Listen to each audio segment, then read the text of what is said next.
Ahmet'te, Van'da, Mersin'de de bizler uzun zamandır ağır tecrit altında bulunan Sayın Öcalan üzerindeki tecridin ortadan kalkması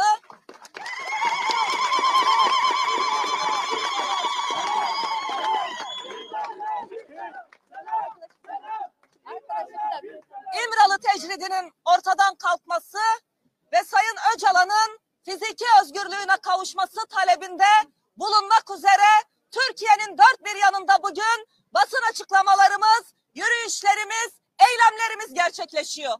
Ve yarın Gemli'ye yürüyeceğiz.